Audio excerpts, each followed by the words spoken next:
one of the important things is to check whether it is site-threatening or not site-threatening. If it is not site-threatening, means it is a peripheral ulcer, it is not related to contact lens wear, not associated with a hypopyon, and sometimes there is no epithelial defect but only an infiltrate. These are usually immune-mediated and they don't need antibiotics, but if they are non-site-threatening, we treat them with monotherapy.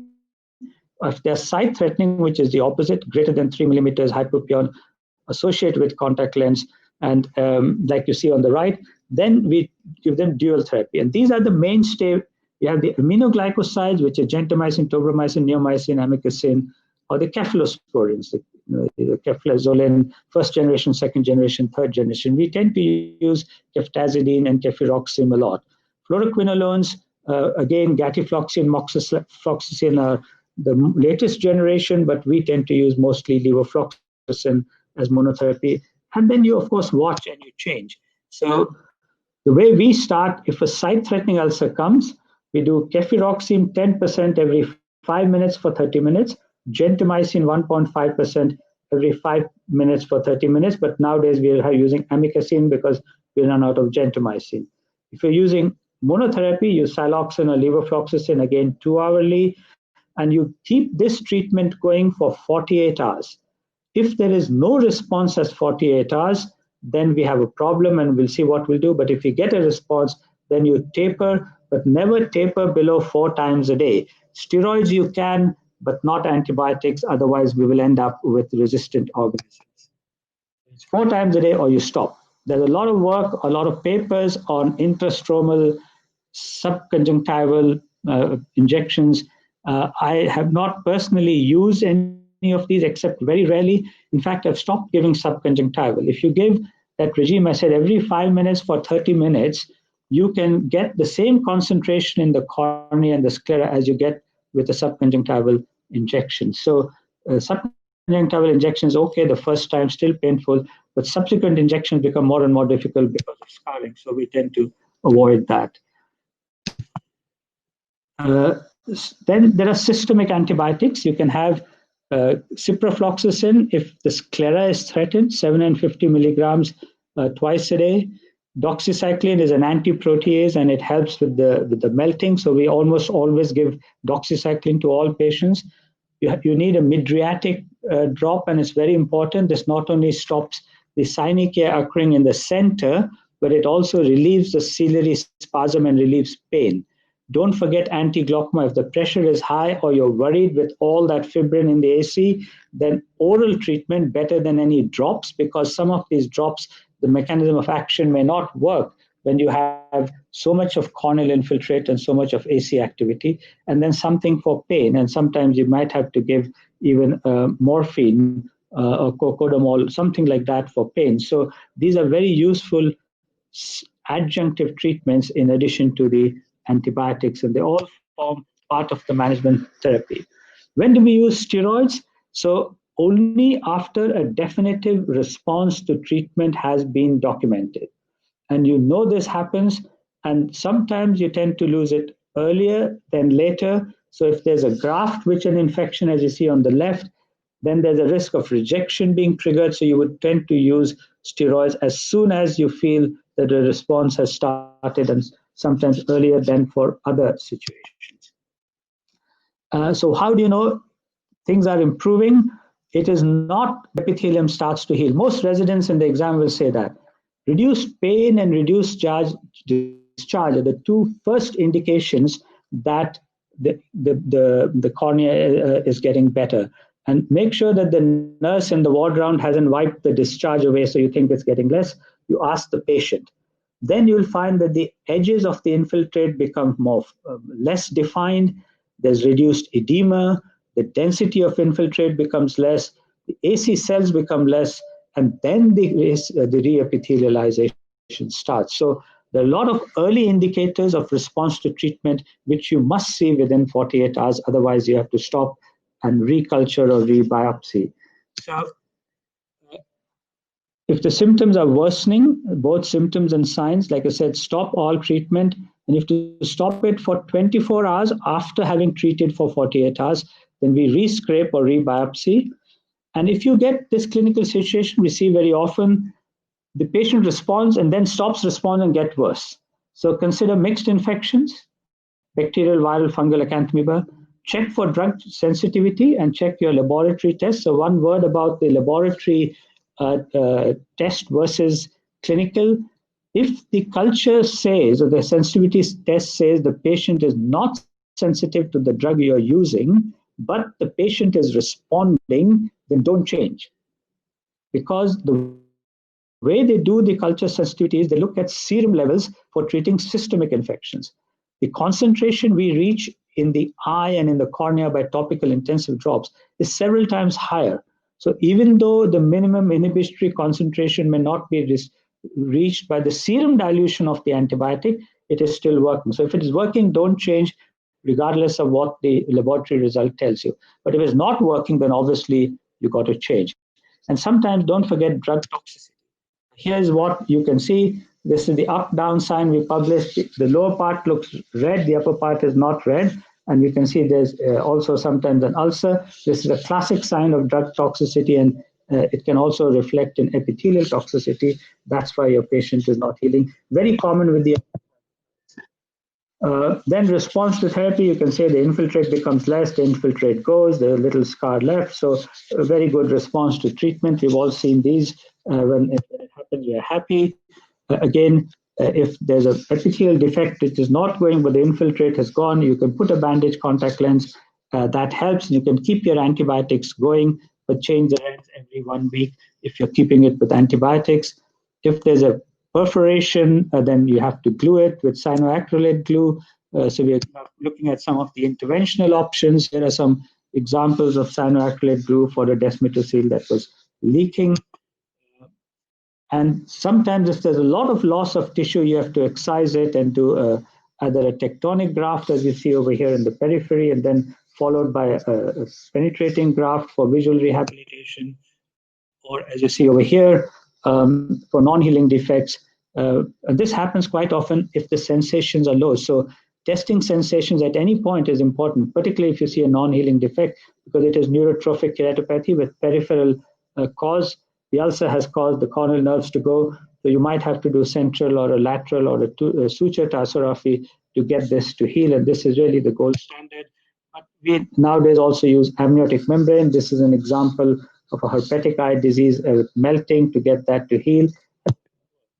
And then again, this is the animation. If you stick an amniotic membrane on a dense infiltrate, if it is not responding to your treatment, stick an amniotic membrane with fibrin glue and then carry on with the same antibiotic and it heals. So as you can see over here, that infiltrate had all healed, but the patient had anterior synechia with a lens capsule, so quite severe. We only did a cataract for this lady. We didn't have to do anything more, and she got reasonable vision with a contact lens. So, now the blood vessels. Remember, if you have mature blood vessels like this, I couldn't show you more pictures of active because they were hidden over there in the previous slide, but mature also, the point is only active young and active old vessels will respond to anti-VEGFs. All the other vessels will not respond, so you're wasting your time. So we treat these mature vessels like this. There are no capillary network in between. As you see the right one, that's a sign of a mature vessel. These ones here, the infiltrate has gone, the infection is gone. So here, what we do is we treat them with fine needle diathermy, and the Lucentis or Avastin is for active vessels. There are various regimes, drops, injection. This was a video, in fact, was the only video, I don't think it's going to work, to show you how we do fine needle diathermy occlusion of the blood vessels to occlude the major blood vessels, and then this was for a hot graft. So moving on, you can do penetrating or lamellar grafts once everything is healed. Like in this patient, we were able to give him good vision with a graft. So they're all things, but if you do a graft when the eye is absolutely quiet, then the outcome is better. But one other take-home message here is don't rush to a graft. Always try with a rigid gas-permeable lens. Even if a contact lens has caused the infection, once everything has settled, as you see in the picture on your left, look at the option of a rigid gas permeable lens. You will be surprised, 30 to 40% of your grafts you will not do because the patient can see with a rigid gas permeable lens. If they don't, they're not satisfactory vision, then you do a PK or a DALK, as in this case it was a DALK. And just to finish off, collagen cross-linking is useful in our hands. We only use it, we don't use it as first line ever. We don't use it without antibiotics ever. But if you're using antibiotics and the patient is not responding, then we use it. And we've got examples and we published this in ophthalmology. But something to bear in mind is the first day after cross-linking, as you look in the top panel B, the hypopion always increases. That is not because this got worse, because a lot of bacteria are killed and the antigen load is high, and then you get this Jarisch-Herxheimer type reaction, and the hypopion goes up and then it settles. So if the hypopion goes up on the second day, it's a good sign, not a worrying sign, and we've seen that in many of our patients and reported that. And then this is what I call back to the future. If nothing else works, we do use povidone iodine drops. You can use chlorhexidine and polyhexamine, not just for acanthamoeba, but even for bacteria, because they are disinfectants. They kill living tissue dead. Silver nitrate, carbolic acid, these were things I used to use when I was in a resident many years ago. But they work if nothing else worked. And nowadays we even try thermal cautery and cryo applications. So these are more destructive procedures, but at least they'll control the infection and give you time to come back and restore vision with your cornea transplants. So to summarize, it's important. Patient workup, history, very important. Clinical examination, pressure, don't forget. And then some of those imaging modalities, if you have them, but do culture and sensitivity where possible. The medical management consists of a range of antimicrobial medication. You have your antiproteases. Don't forget the anti-glaucoma oral tablets. The surgical medication management is the gluing, tarsorrhaphy, amnion. You can do conjunctival hooding in cases of non-healing ulcers and different types of anterior lamellar or full thickness keratoplasty and collagen cross-linking. So thank you very much for allowing me to speak and sharing my approach to management of bacterial keratitis. Thank you very much, Professor Dua. I'm thinking we had some few questions, and for the audience, please send your question to us so we can ask the Professor Dua, other speaker, if you had any question. Professor Dua, thank you for this very nice and comprehensive talk. I wanted to ask you, have you had any experience with medroxyprogesterone steroids? Medroxyprogesterone steroids? For what?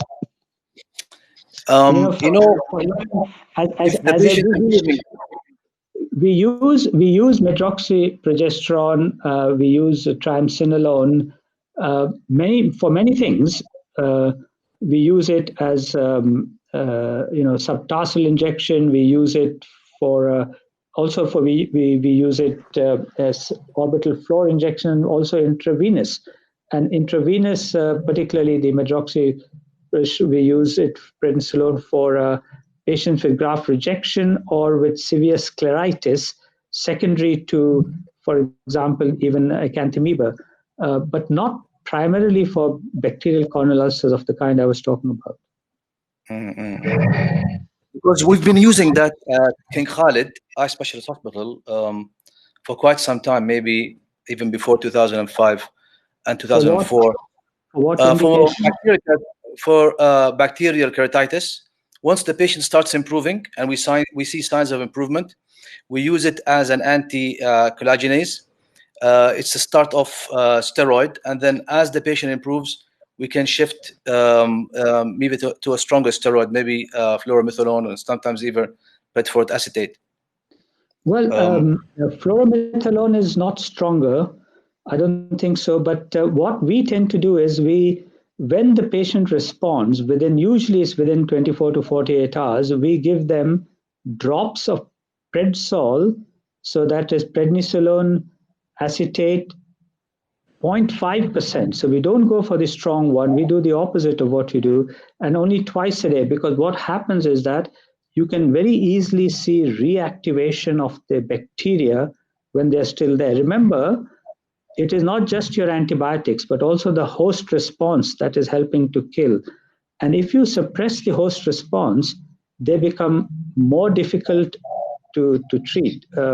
So we will make sure that our steroid is not making it worse, and then we'll go up. But I think you're right that the inflammation destroys tissue, and any other part of the body, a little scar is acceptable, but not in the cornea, because you've cured the disease, but the patient's still not seeing. So that's not a satisfactory outcome. That's why we have to balance the steroids with the antibiotic. And what I say, usually is what works for you, please continue doing it. I do what works for me, and you should do what works for you. Okay, and we have a question here. How much time do you keep using doxycycline? And when do you start doxycycline? We start doxycycline day one, because the proteases that are coming are primarily coming from the polymorphonuclear cells. And if I may mention here that we've been even trying sodium citrate drops, which we tend to use mostly in chemical burns. They are very powerful agents to neutralize polymorphonuclear proteases. So all the other tissue metalloproteases are also contributing, which is what doxycycline helps to counteract. But the polymorphonuclear proteases are better controlled with sodium citrate drops. Okay, thank you, Dr. Dua. Professor Dua, if I just thank you very much once more. I just like to ask you a few questions. Also, paying attention to what the panel has done. I'm with Saadi.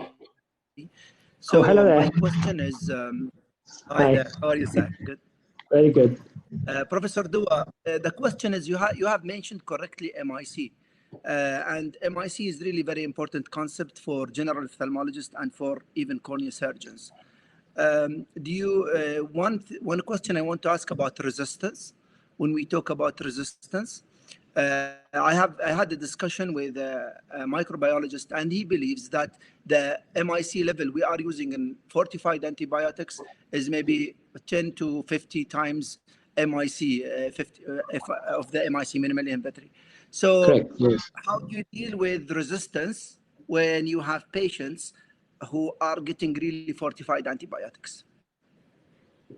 Yes, so first thing, as you rightly pointed out, and I just want to reinforce, we have to use our antibiotics judiciously so that we don't get too many patients with resistant bacteria. So I will prohibit all my juniors from giving prophylactic levofloxacin following a graft. We here again, this is something you have to tailor for your country, because it may be very different where the listeners are. So we will use chloramphenicol drops if you are using prophylaxis. That's a bacteriostatic agent, and although you can get resistant to it, the incidence is low, but it still keeps in reserve your fluoroquinolones. So, and if you taper this is a very common practice. People will taper to 3 times a day, 2 times a day, once a day, antibiotics. It's doing nothing by tapering. So you are way below your minimum inhibitory concentration. The only thing you're doing is encouraging resistance. So one has to prevent.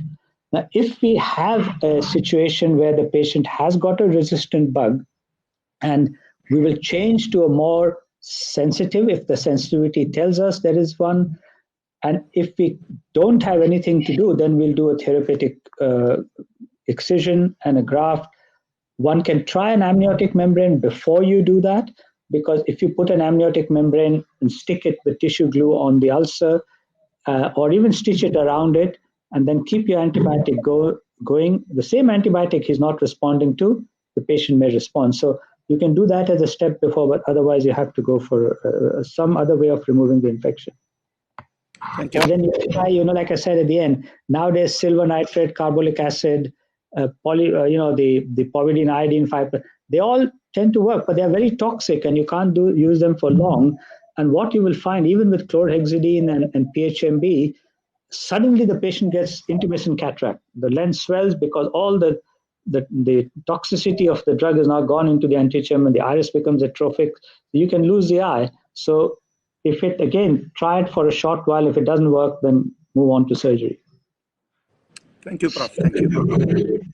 And Okay. So our next speaker will now be Dr. Murad Al-Ubaithani. Dr. Murad is a consultant ophthalmologist in cornea, cataract, and refractive disease at Khalifa Medical City, Abu Dhabi. Dr. Murad will be talking about fungal keratitis. Please, Dr. Murad.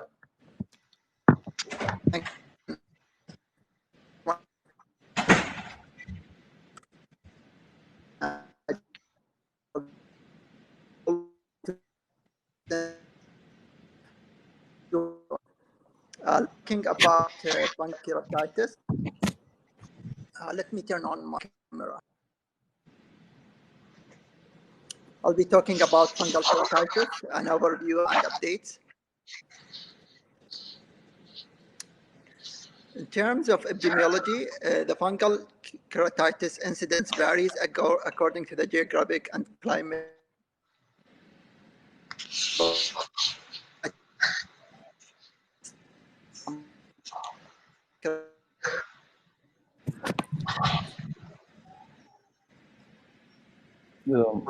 the sound okay?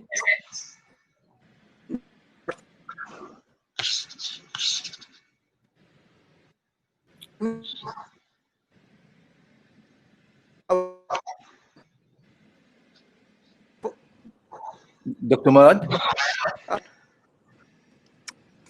So the incident, yes. Do you have a good connection? Is the voice clear? Yeah, but the sound Yes. is breaking up. Okay. Okay. There's So something wrong with the sound. The southern states are.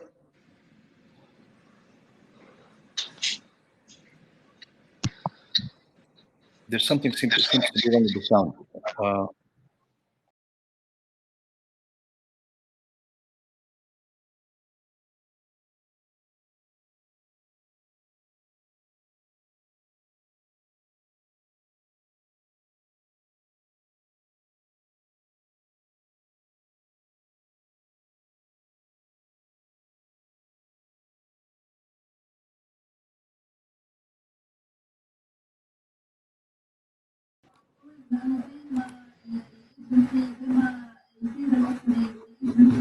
Can I get my slides? So the incidence of fungal keratitis change according to the geographic area. For example, in the United States, the southern states have around 20 to 36% of fungal keratitis among the all microbial keratitis, while the northern states incidence is around 1 to 5%. It is similar in Europe, around 5% in UK, while in Africa and India, the incidence increased up to 37% in Ghana and around 34 to 50% in India. In UAE, we have around 18% incidence of fungal keratitis among all microbial keratitis, but this is from our center, which is a tertiary center where we got all complex and advanced cases referred to us. There is more than 250,000 fungi has been identified, but there is only around 100 species has been causing fungal keratitis. And this slide is very important. I want to make a clear point that the main two causes of fungal keratitis can be classified to yeast or mold. The yeast, which is Candida, most commonly Candida, causing fungal keratitis, has been associated with the ocular surface disease, has been associated with the grafts and chronic use of steroids. The filamentous fungi or mold is more associated with trauma and agriculture type of trauma. The most common in fungi causing fungal keratitis are Acremonium, Aspergillus, Fusarium, and the pigmented one are Collagen.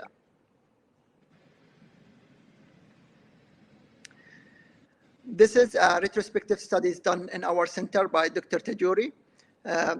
We have identified around 80% of all microbial keratitis is fungal. The most common organism is Aspergilla, around 10%, and yeast Candida has been around 5%. The third common organism is Fusarium. As I mentioned earlier, contact lens is a risk factor. Trauma with the soil or organic matter has been associated with mold or filamentous fungi, while yeast is more associated with chronic ocular surface disease, topical steroid, and so on. Also, the chronic use of antibiotics.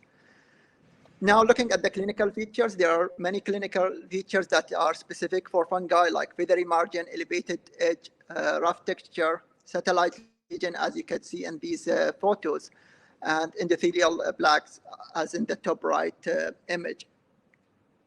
You could have gray brownish pigmentation in cases of Confocal lunata. But all of these features are still not specific, and it's not enough for a clinical diagnosis. Previous report showed that multiple features like serrated margin, raised slough, and color, if it is not yellow, has high positive predictive value of diagnosis of fungal infection. But nowadays, most of the recent report has shown that it is not possible to differentiate clinically between suppurative bacteria and fungal keratitis, especially the yeast infection. So the laboratory investigation is still the cornerstone. Confocal is an excellent tool when it is available, of course. It is expensive and it needs a lot of experience. It has high sensitivity and specificity rates for fungal keratitis. I'll skip these slides since Prof. Dua already talked about them. The corneal smear, of course, most important for fungal infection, KOH and calcifluor white stain, and cultures. Usually the fungal culture take 7 to 10 days to come, and seborrhoid agar is the most useful antioglycate broth. BCR could be also useful, but we still lack the sensitivity and specificity data about it.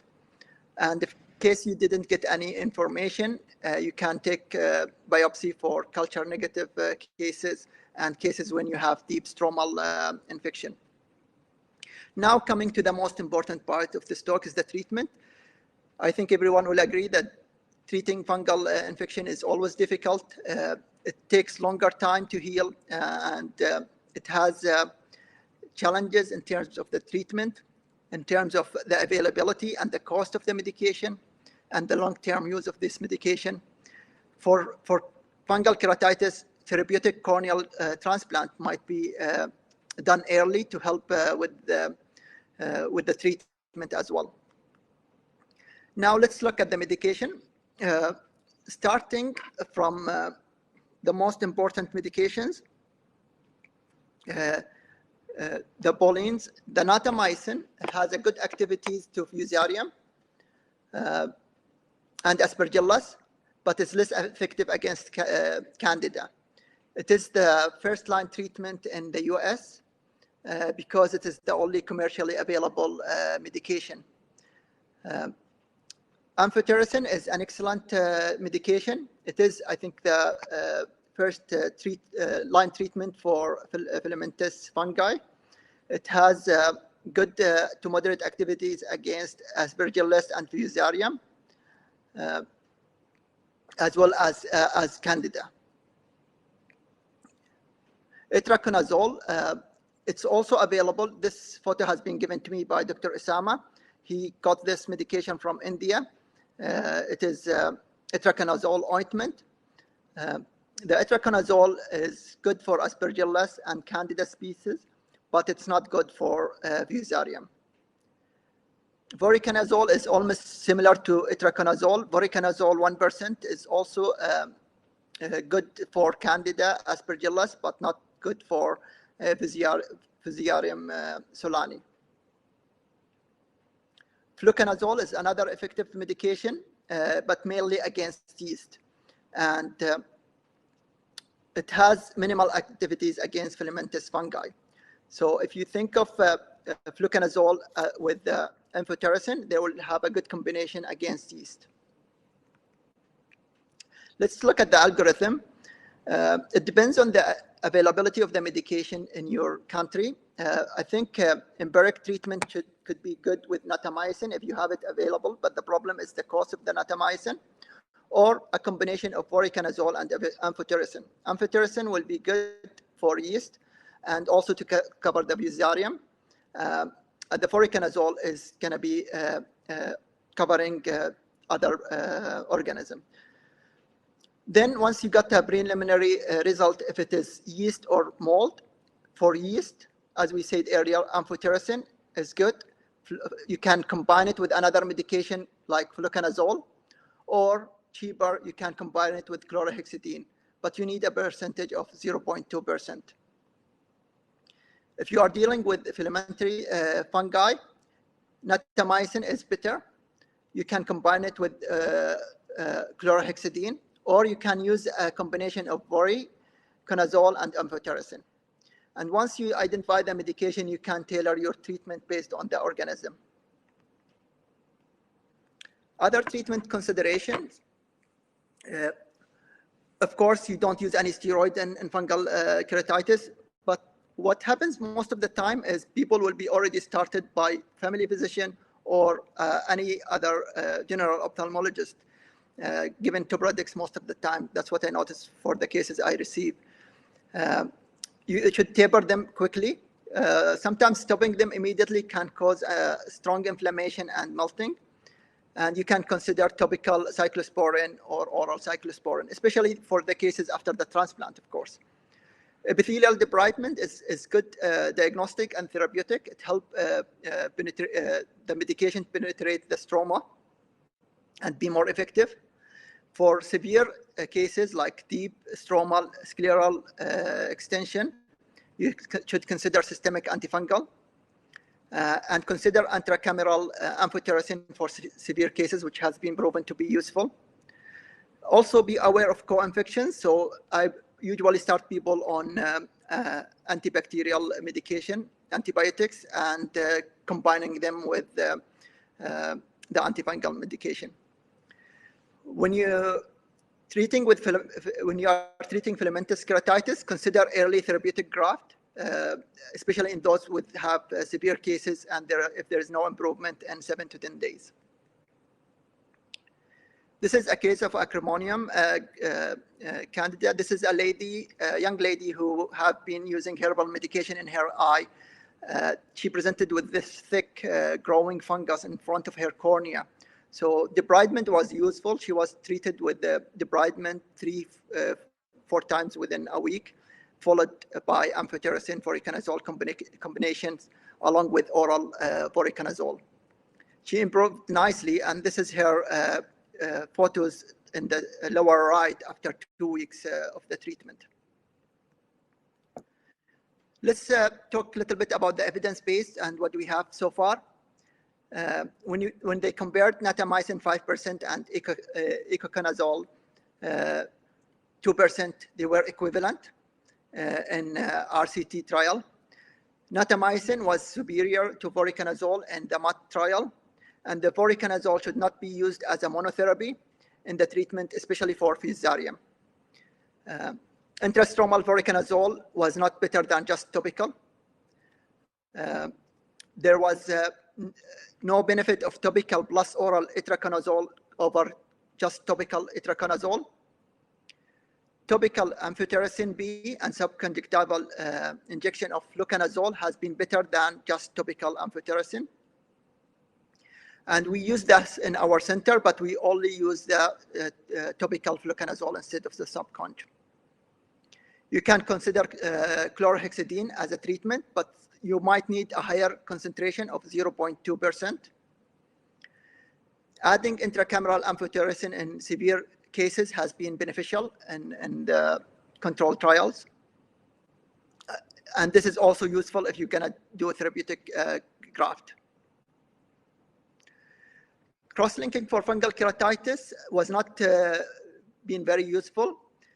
This clinical trial has been stopped early because of 4 out of 6 cases had perforation, and while none of the control group had any perforation. So the cross-linking fungal keratitis might actually be harmful. We still need more data. We still need more information about who is going to be benefiting from cross-linking, and what's the corneal thickness, and what's the remaining melting in the cornea. Surgical excision, therapeutic, and corneal transplant is important. You need to have 2 millimeter clear margin. Sometimes you need to remove the lens, iris if needed. Consider intracameral voriconazole or amphotericin, and be aware that there is high rate of recurrence, around 30%. This is a case of Fusarium Solani. This gentleman, unfortunate guy, has been treated by several family physician and ophthalmologist, and he has been bought by the family physician on Tobradex. He presented with this melting and opaque cornea, almost limbus to limbus. He was admitted, started on antifungal medication, and while waiting for a drive from the US, he had something falling from his eye, and he gave it to the nurse saying, "Now I could see better." And unfortunately, he had his own lens popped out of his eye. And we eventually did a therapeutic or tectonic graft, large 12 to 13 millimeter graft. He eventually did very well. The cornea cleared after a month, and his vision improved. The best corrected was 2400, but he was almost losing his eye. So in summary, for fungal keratitis, stop steroid and taper them rapidly if you can. Debride, it will help with the treatment. Topical natamycin is the first line for mold if it is available. And amphotericin voriconazole is useful for yeast. Consider dual therapy for severe cases. Add chlorhexidine 0.2%. Add systemic antifungal for severe cases. You can use voriconazole 400 milligrams BD for 1 day, and then 200 BD for 13 days, for a total of 2 weeks. Early surgery, if progressing, especially in filamentary keratitis, filamentary fungal, and you can start the steroid 2 weeks post-op, or you can give cyclosporin A, but you need a higher concentration rather than Restasis. You can also consider doxycycline for melt. I think that's it from my side. Okay, thank you, Dr. Murad. We have here an important question, actually. The question is from Dr. Saad Al-Harbi. He says, when you're doing a therapeutic keratoplasty and there's need for a large graft, can you leave some of the infected tissue at the periphery just to increase the chance of the graft survival and reduce the risk of a secondary glaucoma, and then use intrastromal injections of the drug? What do you think? It depends how much is the necrotic tissue. It's going to be challenging to suture to a necrotic tissue, so you might need to remove all the infected tissue. It's a tough dilemma, whether you want to wait for reinfection compared to treating everything. In such a case that I presented, you cannot leave 2 millimeter in this case. You try to do as much as you can and leave an area to suture to. You know, actually, there's one study that showed that the chances, even after removing the whole infected area and leaving a very clean margin, there's 15% chance of a recurrence. So I think eradicating the infection takes precedence over leaving some of. I think one should not leave any infected tissue behind. I don't know what's the opinion of the other panelists. Yeah, I thought it was more than 15%. You know, recurrence rates in the donor tissue. So I agree. even if you have to do, you know, a sclera to sclera graft, at least try and take away as much as you can, and then you can deal the pressure by other means later. Yeah. Also,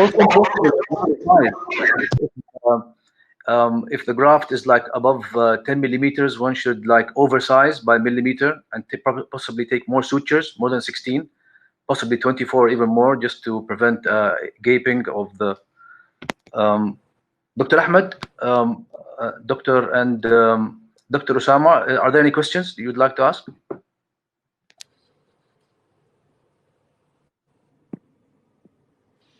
No, it's a very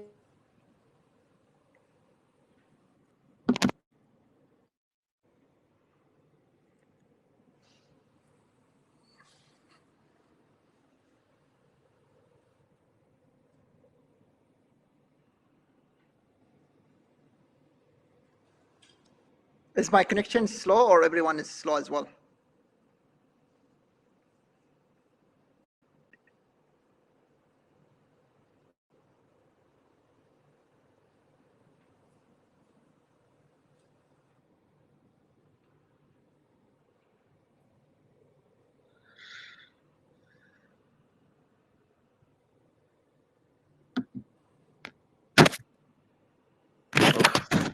We're all off.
Yeah.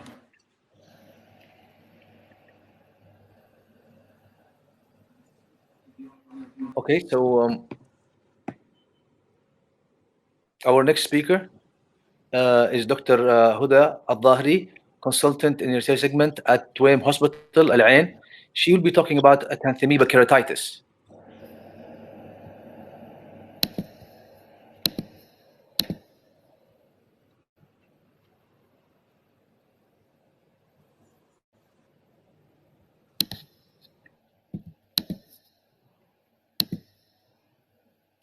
Everybody can see the slides? Yes, yeah, it's clear, yeah.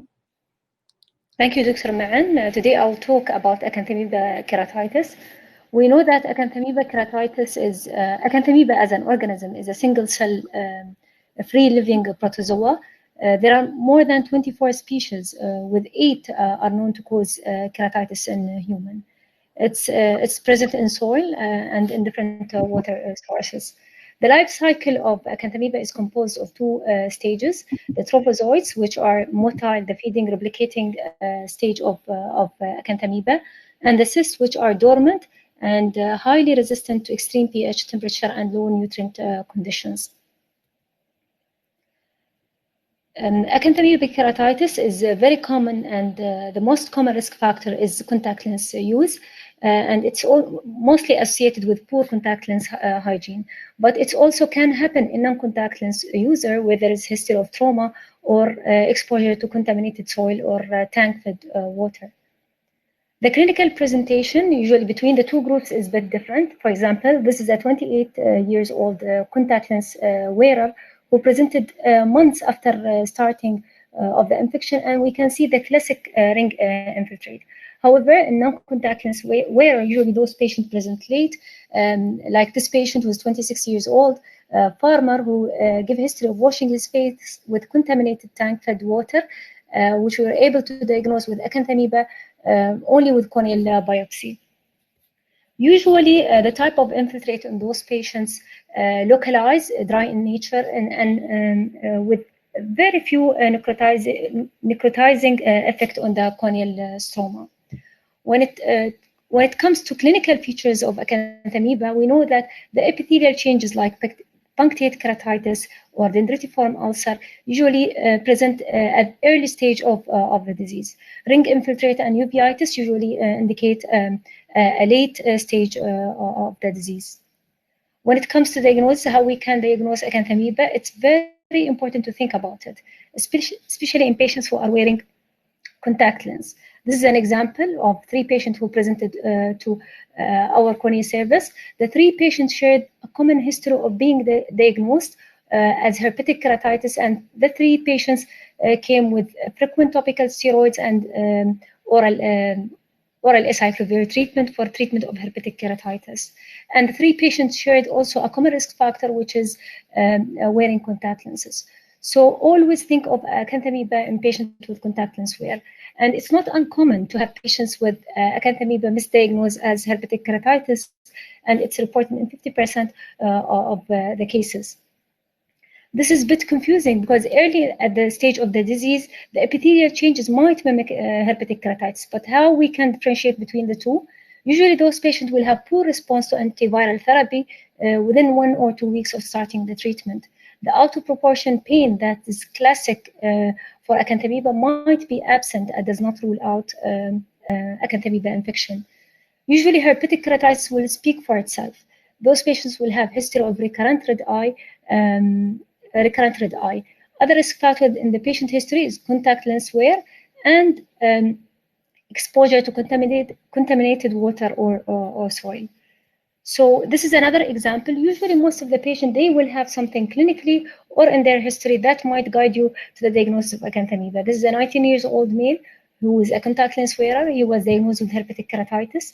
Looking at his right eye, the epithelium is completely healed with stromal infiltrate.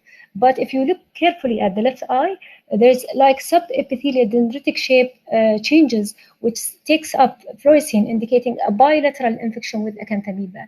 In this patient, we were able to obtain a heavy growth of acanthamoeba from the contact lens container in both eyes within 48 hours. The definite diagnosis of acanthamoeba can be achieved by culture, histology, or PCR. The microbiology workup usually done is the regular stain. Additional stain with cauliflower and acridine orange can be done. The culture is the non-nutrient agar with E. coli overlay, which will show the typical snail track of acanthamoeba on the non-nutrient agar. As Professor Dua mentioned, communication and liaising with microbiology is very important, especially in challenging cases of corneal ulcer or corneal ulcer that fails to respond to medical management. If you communicate with them, you will know what are the resources available, and at the same time, they will understand what you are looking specifically for. This is my typical cornea scraping tray. Usually, I have more selective media if I suspect acanthamoeba or atypical organism like Mycobacterium, where you request LG medium. This is another tip. When you do the scraping, it's very important to have an additional slide if you are considering certain organisms that will require special staining, like cauliflower white or AFB staining in case of Mycobacterium. And you have to make sure that you place your slides in a container to avoid losing the small, tiny sample you are getting by corneal scraping, and to avoid its smudging or losing this small amount of tissue. Confocal microscopy is an excellent tool also. It's very useful in cases where you have high clinical suspicion, but you have negative culture. It's also very useful in cases of deep corneal infiltrate inaccessible by scraping. There are reports suggesting that it might be also of prognostic value, especially in patients with severe keratitis. The presence of clusters or chains of cysts indicate a poor prognosis.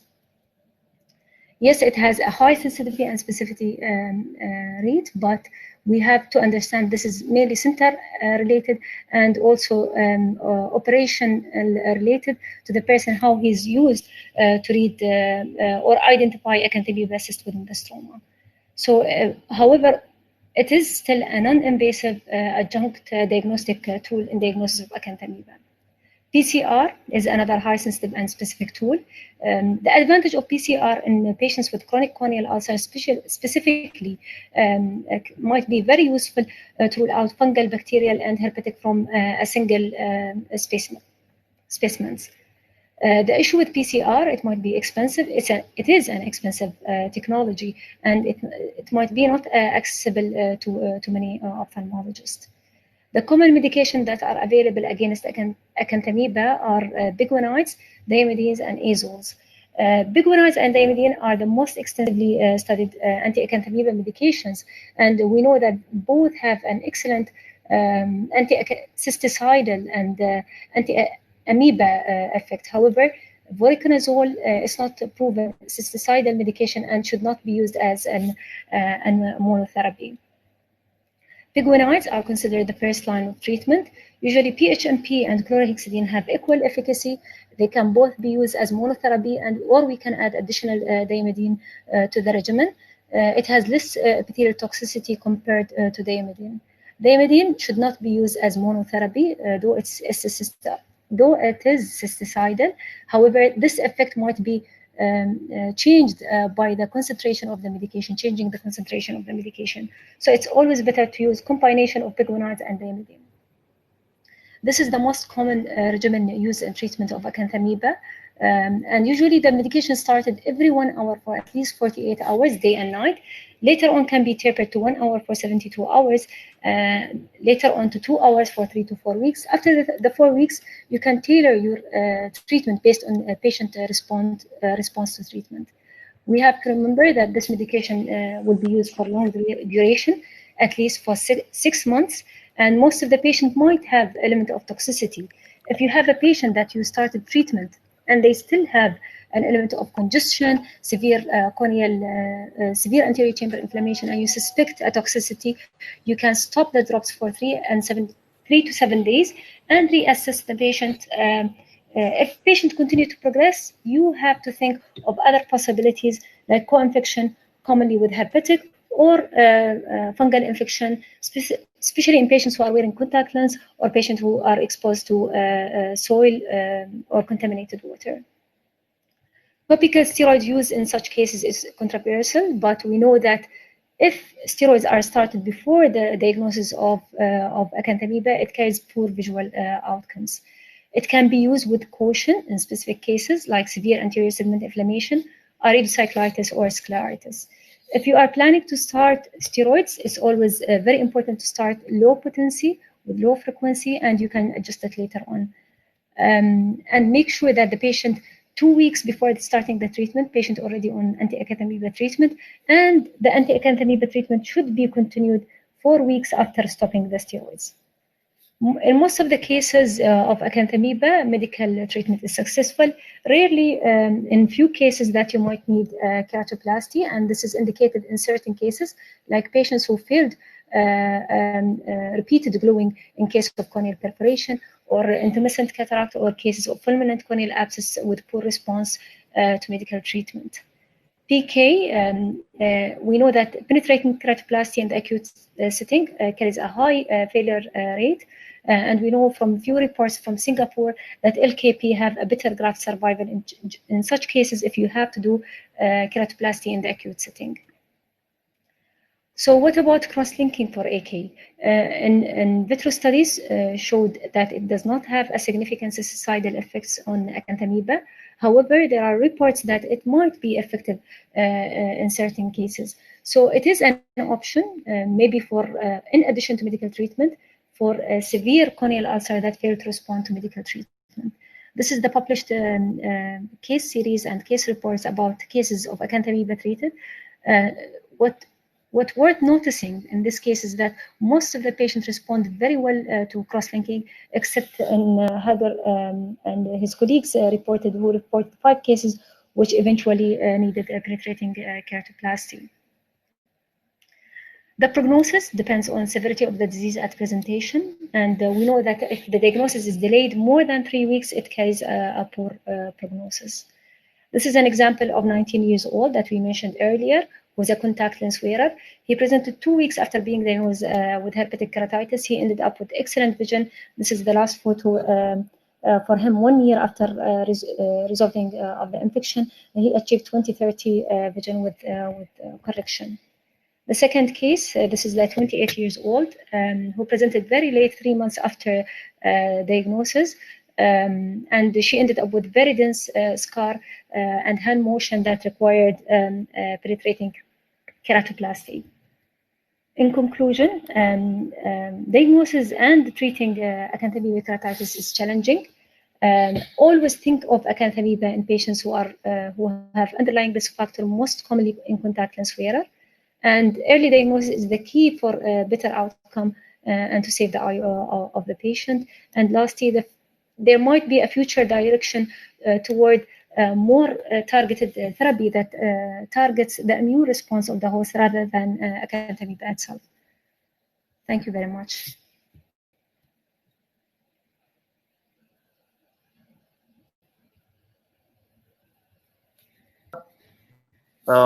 What was the most common? Was it just contact lenses at UAE, the most common cause of acanthamoeba?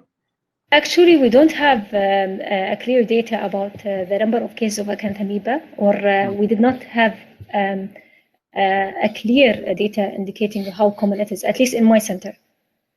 Because in KSA, we had an outbreak in the early 2000s, and it was apparently due to this outbreak that was mentioned by AMO, the multi-purpose saline, that they had no rub, that there was no need to rub the contact lens. And we started seeing high numbers. We had only 7 cases in like 20 years at KKH, and then all of a sudden, we had less than 7 cases in 20 years, and then all of a sudden we had like 14 cases within 2 years. So we conducted a study, and then we found that some of them were related to this no-rub saline, but further studies showed that it's not only related to the saline of AMO, but rather due to from the water itself. In the Gulf region here, in Saudi Arabia, you have soft water. In KSA, in the UK, they have hard water. And one study showed that the biofilm was like a source of food. The bacteria was sort of food for the acanthamoeba. But anyway, I think due to the increasing number of acanthamoeba keratitis that we started to see here in the Gulf related to contact lens wear. Number of patients are now using soft contact lens either for cosmetic reason or as a refractive correction. So the number of patients are using is increasing. Precisely, all our cases were contact lens related, but some of them were not using the washing solution. This is the thing. So anyway, it's the contact lens. Thank you very much, Dr. Huda. Thank you, Dr. Ma'an. I'd like to introduce Dr. Osama Jaledi for the next presentation. He'll be talking to us about microsporidia, which is the cousin of acanthamoeba, obviously. That will complement the talk of Dr. Huda. Dr. Osama Jaledi is a senior consultant of ophthalmologist, cornea and refractive surgeon, works in Moorfield, Dubai. Obviously, whatever I say, I'll be biased. We are very close friends, but Dr. Osama is a very prominent doctor. Thank you very much for organizing this. The podium is open.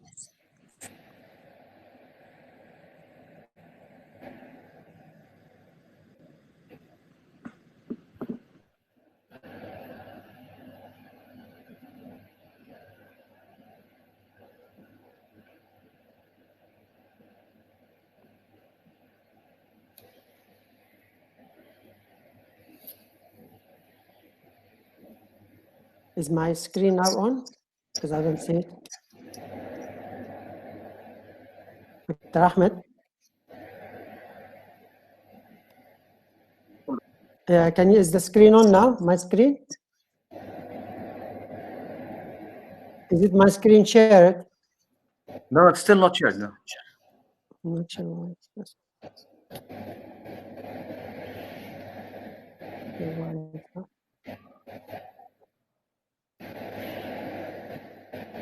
Sorry, there's.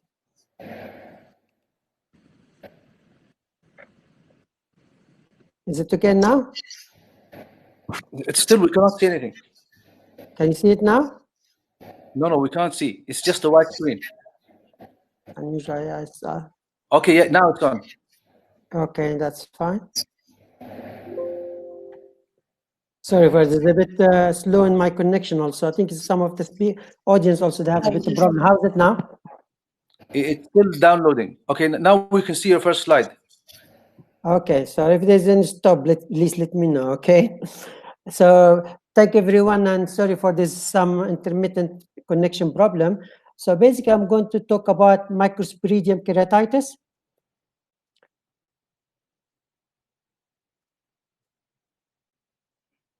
It doesn't.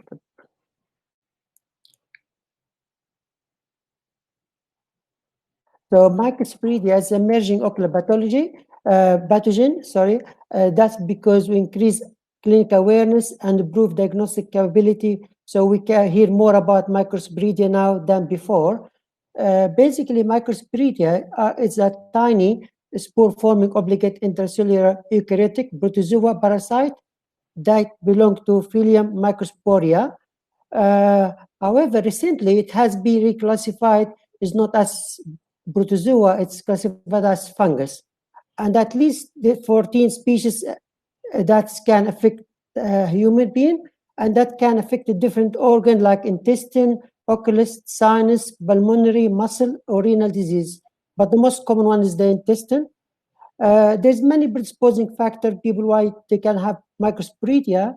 Initially, it's associated with immune deficiency states, AIDS, but many normal, healthy people, they can get Microsporidia keratitis because of trauma, contact lens use, steroid use, or the commonest one really is exposure to contaminated water or mud water.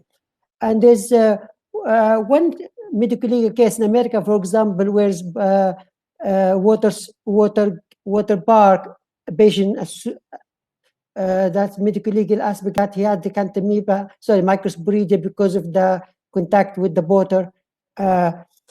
It's very common associated with rainy season and really associated with low socioeconomic condition and poor sanitization.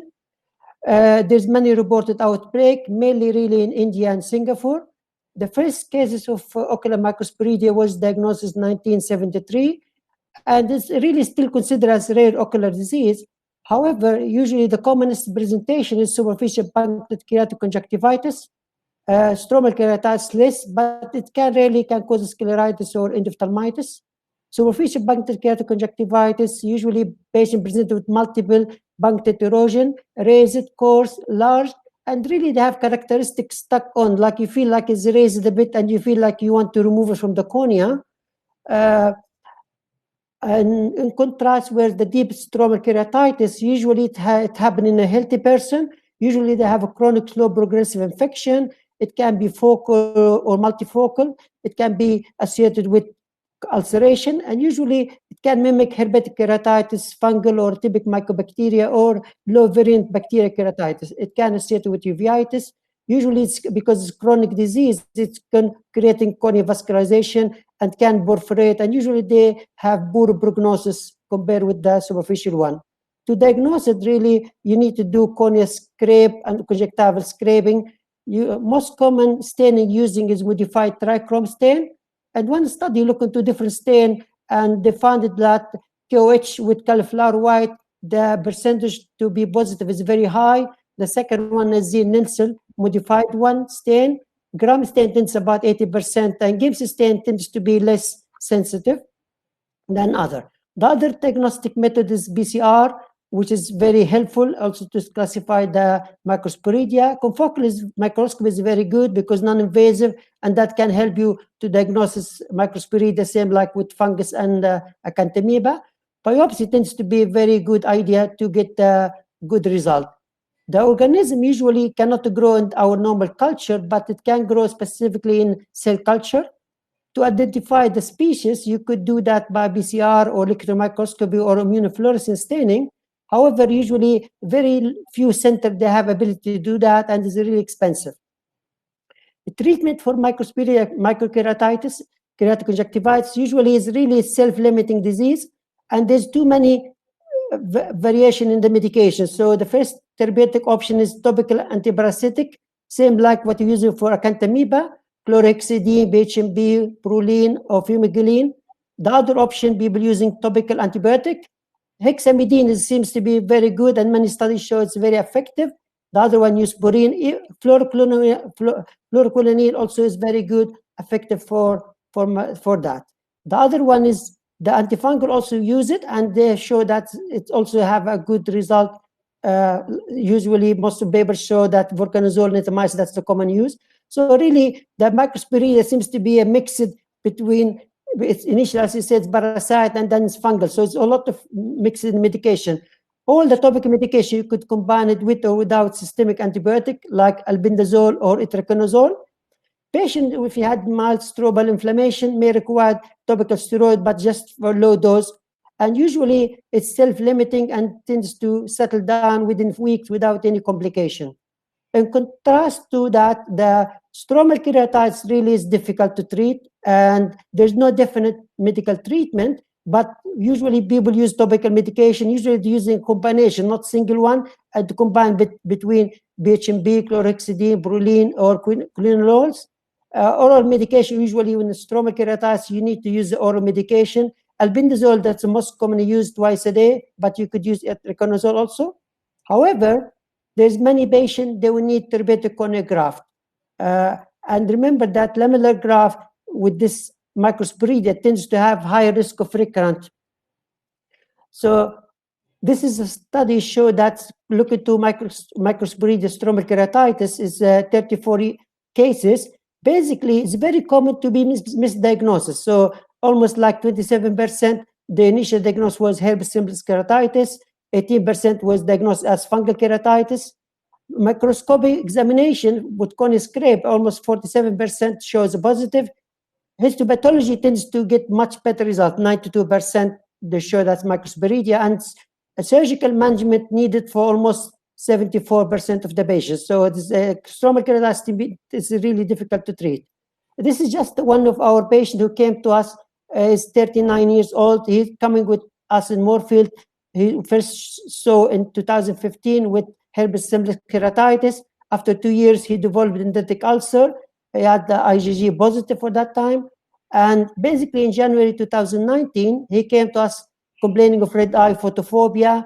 It looked like reactivation of herpes simplex keratitis. So basically we give him dexamethasone steroid drops and antiviral tablet. It's improved after a few weeks, but after a few weeks again, reactivation of his herpes simplex keratitis in March. And the same things, we increase his steroid and cyclovir tablet. And after 2 weeks, the eye become quieter, vision is improved again. But surprised, after 3 weeks from that, he suddenly came complaining of pain. When I examined him, I found it multi-gray-white epithelial punctate infiltrate with distinct margin in the central cornea. We thought it was maybe activation, and as you know, herpes can present in different forms. So we give him Vergan gel on top of the previous medication, and we give him Vigamox just to prevent secondary infection. After 2 weeks, all this epithelium keratitis has improved. However, they had still some the epithelium irregular over the center, all the scar, and there's some corneal edema.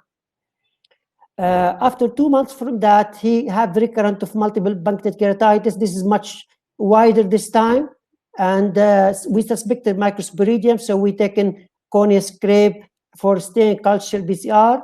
We increased his cyclovir tablet. He was in Lotamax that time. We kept it 3 times a day because still we haven't approved diagnosis of the Microsporidia. We start in Vigamox, albendazole. Next day, the gram stain showed gram-positive cocci, and the culture and PCR, although we sent it to Germany, it was negative. So after 2 weeks from that, his epithelium keratitis has improved, but still had some stromal inflammation. And 4 days after that, he developed more stroma infiltrate with active corneal ulcer. So patient and his family live in London, so we said the best thing to send him to go to London next day. He can have confocal microscopy. So he went there next day. They arranged confocal microscopy. It was negative, and they done cornea biopsy. And that cornea biopsy result after 2 weeks came as microsporidia. When they take the biopsy, they start him with with BHMB, chlorhexidine, Vigamox, and they kept the albendazole tablet twice a day for 2 months. And we stopped the steroid that time.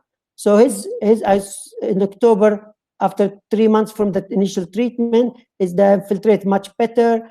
And November 2019, there's still some stromal edema, but there's no, doesn't look active. And after that, I lost contact because he's following in London.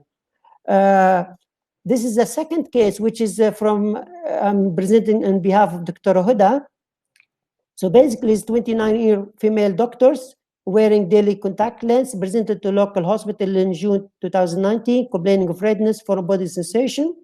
And basically, they treat her as conjunctivitis with Tobradex and dexamethasone for 5 days. She had initial improvement of the symptom. After a week, she had flare-up of symptom with also reduced vision.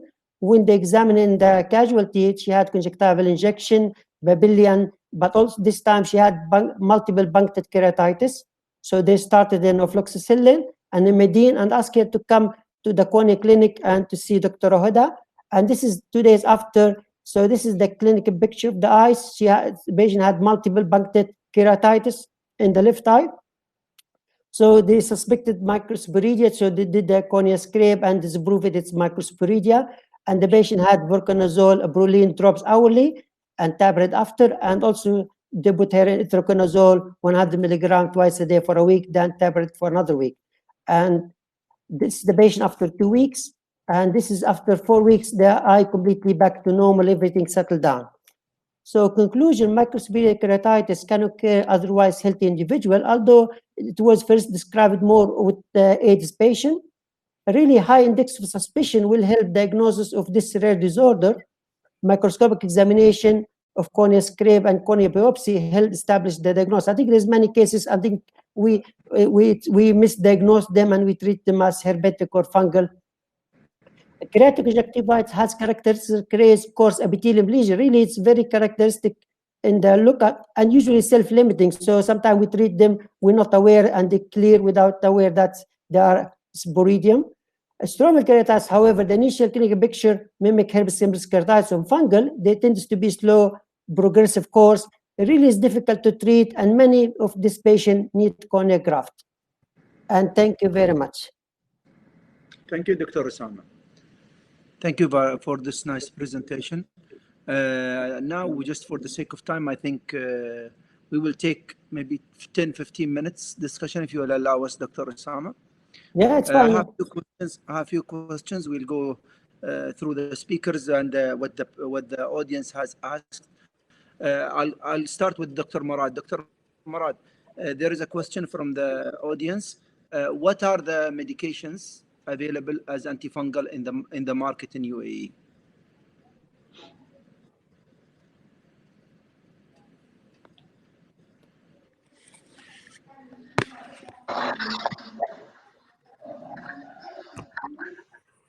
Dr. Murad, do you hear me?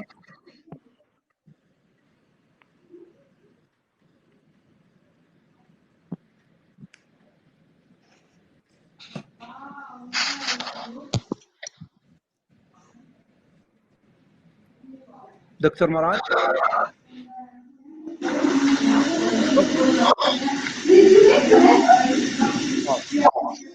Can you mute all? Yeah, okay. Murad, go ahead. Murad.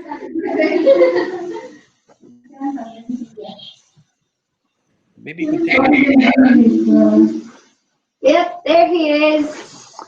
Namaste. Namaste. Hi. That's very summary. Yeah. Trying to be summary. Yeah. Is it was well, the thing is coming in. Maybe we're hearing some back noise. Yeah.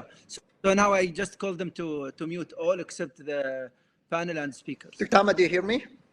Yeah, I hear you now. Go ahead, Dr. Murad. So what the question that's been repeated, what are the medications are available in the market in the UAE, please, briefly, for antifungal? Murad, do you hear me?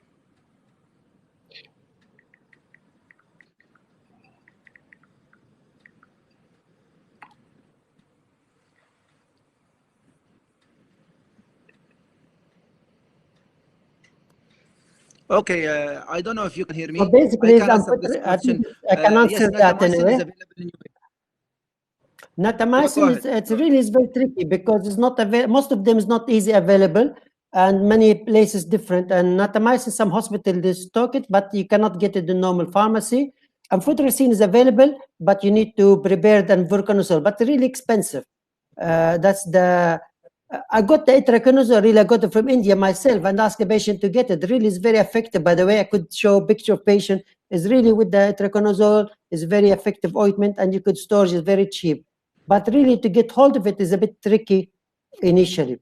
Yeah, well, I agree. So, Dr. Osama, what was the itraconazole, question? Do you hear me? generally, those medication can be prepared in pharmacy of the hospitals or wherever you can prepare it. Natamycin is available, but obviously you cannot stock it because we don't see lots of antifungal here, except for the people who works in agriculture. Personally, me, Dr. Osama, Dr. Huda, Dr. Murad, Dr. Tajuri, we try to keep some of those medication in our hospitals, and whenever it's needed, we share it amongst ourselves. The second question is for Professor Dua. Professor Dua, are you still there? People are very eager to see that, to hear from you. How do you do your gluing? Because it was really nice. It seems that it attracted lots of attention, and people are asking, how do you do that, please? If you could explain it. I don't Professor see him Dua. in with us now. I think he left the. Okay, so Professor Dua, the way he does it, he takes a takes a small Tagaderm, punch it with, for those who were asking the question, punch it with dermatology punch, small one, and put the glue on top of it, and attach this on the spear. He cuts the spear out and puts it, attach it to the tip, and puts the glue, the cyanoacrylate, on the other side. Then he goes and just press on that area after debriding the epithelium and making sure that it's dry. That's the technique he uses, I know. And he leaves even the plastic. He doesn't remove it. That's the way he goes. And sometimes he doesn't even use contact lens. I have discussed this with him, and it's a very nice technique and very clean. If anybody would like to comment on that. It's the same. I use cotton buds and use some ointment or the tip of the cotton buds so the drape, the cut drape doesn't stick. And the put this, I don't use that. Put a easy way to put the drops. Put acrylic glue over the drape, and then you dry in the slit lamp, dry the area with leak, and then press it. So that will seal it. Then put the contact lens over that. Bandage contact lens. There were some questions here. Maybe I could ask Murad. Murad, just can you briefly, people were just asking lots of questions about the way you treat fungal infection. Can you just briefly tell us the MOT study 1 and MOT study 2? Because you have mentioned also using systemic antifungal, though voriconazole in MOT 2 has been shown that it won't work. Just can you comment, Dr. Murad, on that? Just elaborate, because these are questions which has been repeated, I have seen. Dr. Murad, are you still there? I'm sorry, I had a bad connection. Yeah, Dr. Ma'an, I'm not sure if everyone's hearing me. Yes, I'm here. Do you hear me, Dr. Ahmed? Okay, you can just briefly, can you elaborate on MOT 1, MOT 2, if you'd like, or comment and briefly, because there were lots of questions. How do you treat the with antifungal? What's your usual regimen?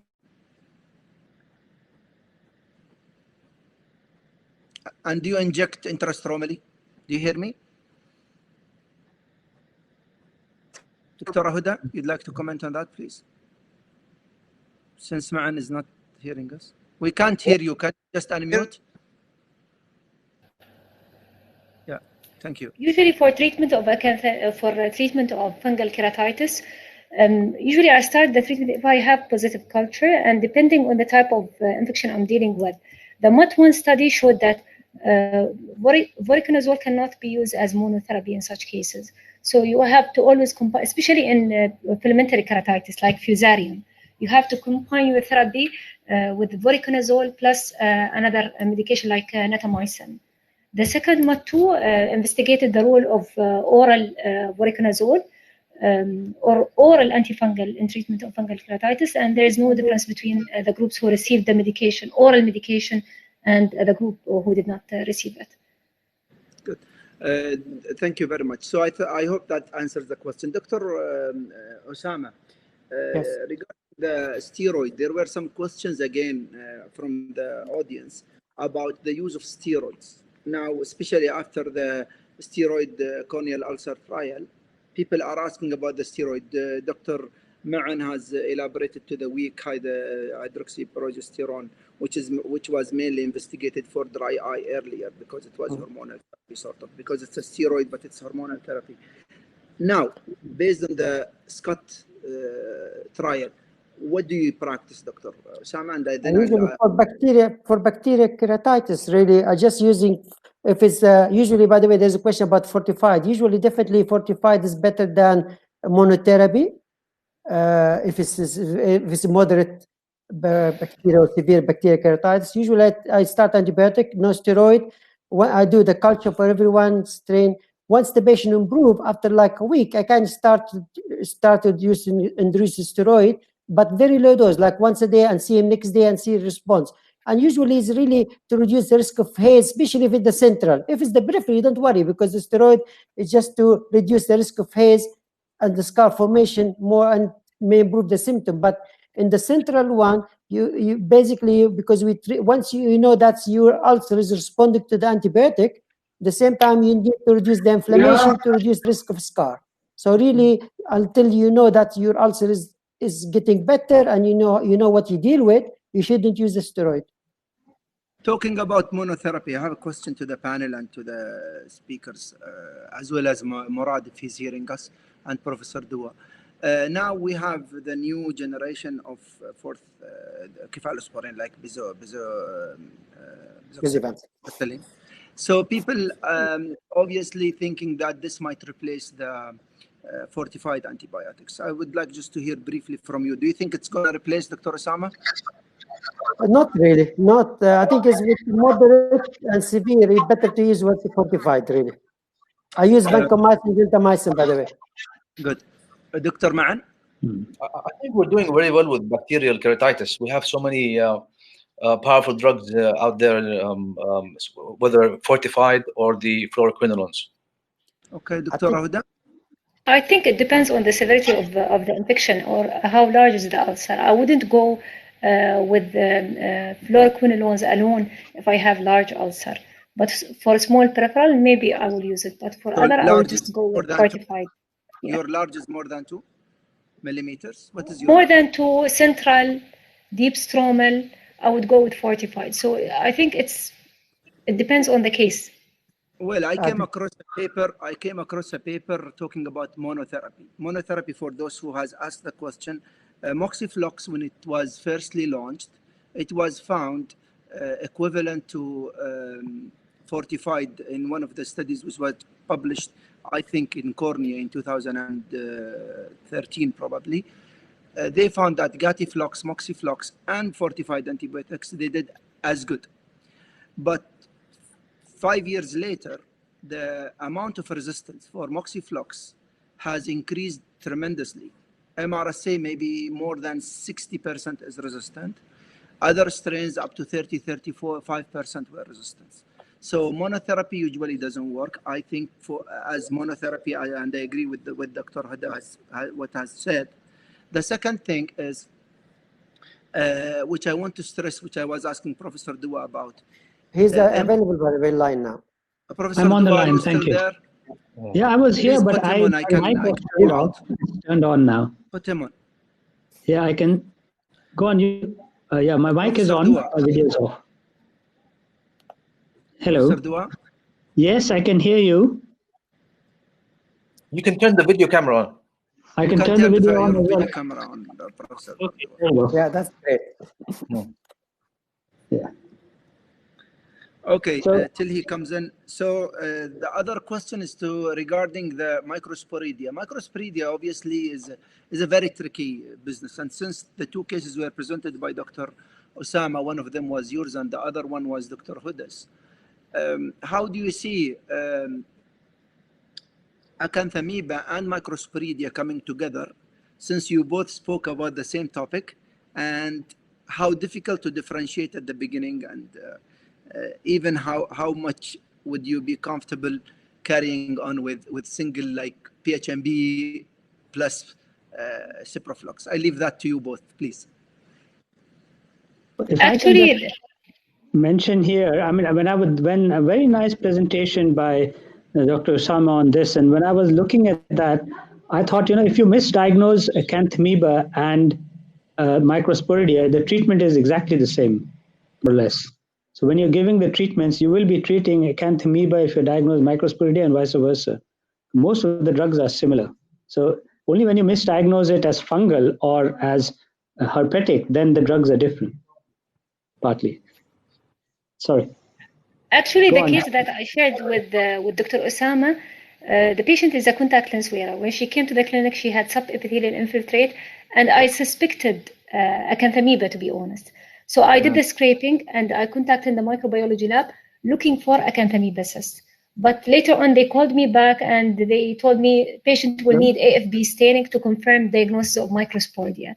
So the clinical picture at the beginning, it's true. It looks like an acanthamoeba infection, especially that the patient gave history of contact lens wear. I was glad that the lab was you got a positive result from the lab, because the cases that were reported at KCASH were only confirmed after a therapeutic keratoplasty. Dr. Ma'an, actually, I shared the photo of the microbiology that Dr. Osama presented. I shared it with our senior pathologist, Dr. Hind Al-Gattan, who reported the two cases just to make sure that we are dealing with microsporidia, and she confirmed the diagnosis. Okay, very good. And maybe Dr. Huda, I think you also, what you did, you scraped early. The infection was still in the epithelium, which was really, I think, a great move. I think your suspicion then was acanthamoeba, but you were surprised to see that it was microsporidia, like everybody. Dr. Harminder Dua, there were a few questions, and people are so eager to know your technique. Can you mute everybody except the speakers, please? The host, Professor Dua. Yes. People are very eager to ask you a few questions. First, about your technique. I explained briefly your technique in cyanoacrylated gluing, but since you are on, people would love to hear from you directly. Right. So it's straightforward, and what you need, like I heard you describe it, which was quite okay. You take a stick, whether a spear with the spear or cut the spear off, then you put a very little amount of ointment. But I do use the skin biopsy punch to make 2 or 3 millimeter, usually 3 millimeter discs. Then you can put the ointment on the stick. So when you do that, then the ointment's on the top, then the disc, you put the stick on the disc, then you get a stick with a disc on it. Then you put very, very little glue. If you can see it, it's too much, is what I say. So you need extremely little. As long as it doesn't contact moisture, it will not polymerize on the stick. So you can wait. But the key step is now to debride the epithelium around the ulcer and debride any discharge, wipe it, because it'll stick to the epithelium, it'll fall off. So you need to debride that tissue nicely. And remember, it needs moisture to polymerize. So, but it doesn't need a whole lot of aqueous coming out. So you take another spear, you touch it on the hole where it's leaking, and then you come with the inverted glue, and then you just touch, and it polymerizes. If it comes outside your disc and curls up, that means it's too much. And then the contact lens will not sit properly on it. Also, if you've done that, and if you test with fluorescein, if it's still leaking at a side, you can put another disc to overlap the part of the disc where it is leaking. So you can have 2 or 3 of these. And the other thing which I do is, if there is a iris prolapse or iris knuckle in the wound, I will take a 2 millimeter disc without glue and put it on the iris, and then take a larger 3 or 4 millimeter disc and then with the glue and put it on that. So the glue does not stick to the iris, which can be very irritant, and then when it falls off, it can cause bleeding, etc. So even it will stop the iris from going back once the AC starts forming. So it's called the double drape technique, which I've described a while ago, that you can use an inner disc without glue and an outer disc with a larger disc with glue. So these are the methods. Now the glue, sometimes the plastic disc will also stick. So you leave it be and cover it with the contact lens. If the plastic disc comes off, that's fine. It doesn't matter. So if it sticks, don't try to take it off because it can pull the glue off. Okay. Well, for this question to you, Prof, again, and to the panel as well. I have seen repeated questions. People, they said, can you elaborate more on using thermal or cryo for corneal ulcers? That would be really interested to hear the answer about. So thermal cautery, so the way you look at it, if you see the infiltrate, you have to, this is very, in the early stages, you will see that one part of the ulcer, and this is particularly true for pneumococcal ulcers, one part of the infiltrate is more dense than the others. So what's happening biologically is that the colony density is increasing so much that the bacteria then die from their own toxic metabolites. Then another area starts and becomes dense. And then that area, same thing happens, and another area starts. So the emphasis or the predominant area where the colony is expanding is one part of the circumference of the ulcer. If you identify that, you can go to it and with a thermal cautery and gently just burn it, or you can apply extreme cryo to that site. So here we are not talking about saving the cornea, because when you apply that much cryo, you're going to go all the way to the endothelium and you're going to damage the endothelium as well. What you're talking is about trying to get the infection so that you can come and do something for the cornea later. But I have used, they've stopped giving us in the UK now carbolic acid and silver nitrate. These are very effective, particularly carbolic acid, 100%. We take it on the end of a matchstick, one drop. Sorry, I think I've cut off here. No, you're there still. Fine. Yeah. Okay. Dr. Osama, have you ever tried cryo or thermal? Not really, no.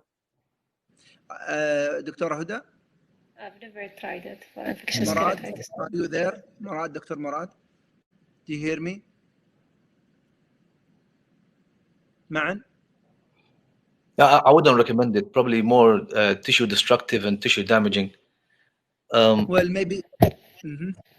I agree with you. I think though Professor Dua has elaborated on that, I think this should be preserved to very senior doctors. When they decide to use it, will be very limited. I think you can damage anything. You can damage trabecular meshwork, you can damage lens, you can damage ciliary body, you can damage everything based on that. And you can cause perforation, because thermal or cryo is a severe injury to a tissue which is already inflamed and friable.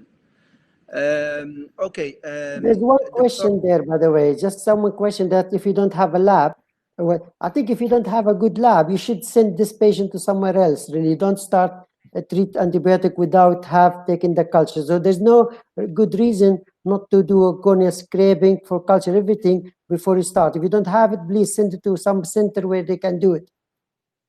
Otherwise, if it's not the patient responding, you delay the treatment and you don't have the right way to what to deal with.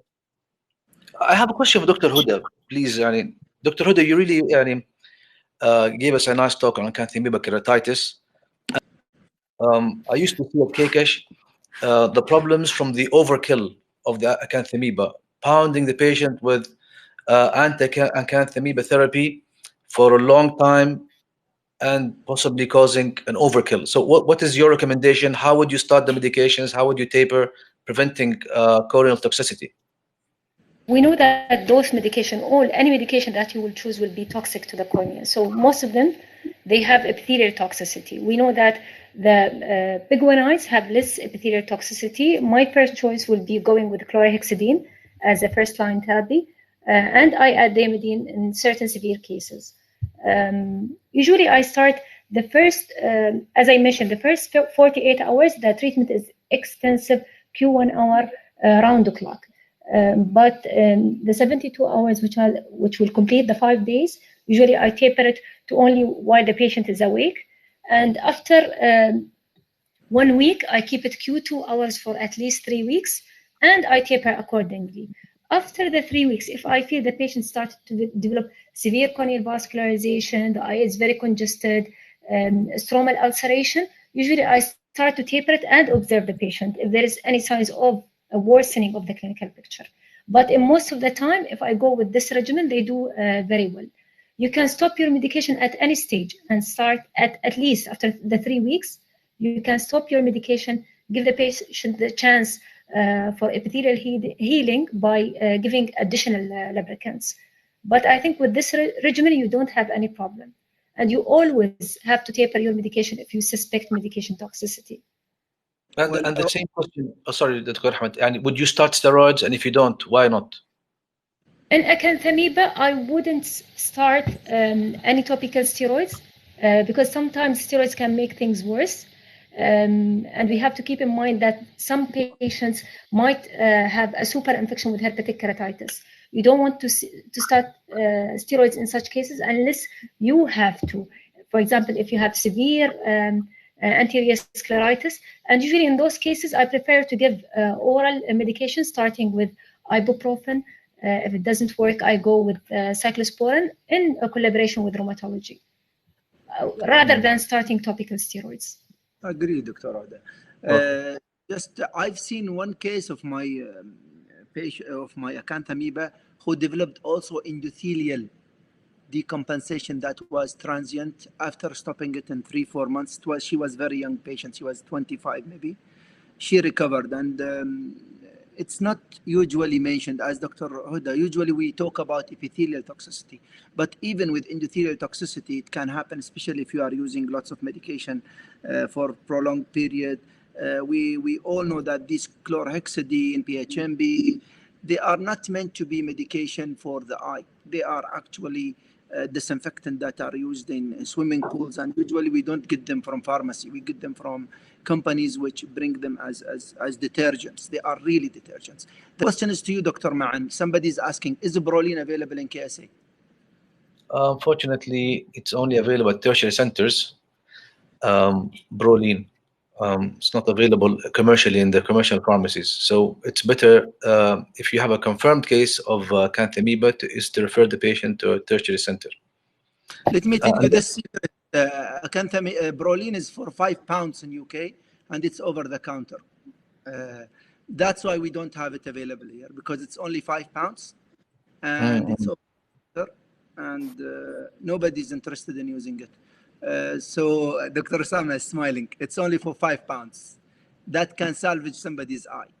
So whenever Dr. Osama goes to UK, I ask him to bring some. I bring some, and we share. Dr. Huda, everybody, we just keep sharing them amongst our centers. Professor Dua, I think for Dr. Osama. Sorry?